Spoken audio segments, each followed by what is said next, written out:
संयुक्त जुना बुधवार पेठेच्या वतीनं शिवजयंतीनिमित्त काढण्यात आलेल्या मिरवणुकीचं उद्घाटन आज सायंकाळी तोरसकर चौक इथं राज्य नियोजन मंडळाचे कार्यकारी अध्यक्ष राजेश क्षीरसागर, माजी आमदार मालोजीराजे छत्रपती, भाजपचे प्रदेश सचिव महेश जाधव, ठाकरे सेनेचे शहर प्रमुख रविकिरण इंगवले यांच्या प्रमुख उपस्थितीत झालं. शिवछत्रपतींचा अश्वारूढ पुतळा ट्रॅक्टर ट्रॉलीत उभा करून निघालेल्या मिरवणुकीत हजारो आबालवृद्ध सहभागी झाले होते.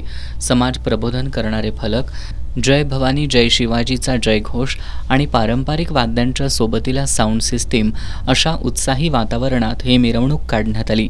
शिवकालीन आरमार घोड्यावर स्वार झालेले छत्रपती शिवरायांच्या वेशभूषेतील बालचमू यांनी सर्वांचं लक्ष वेधलं.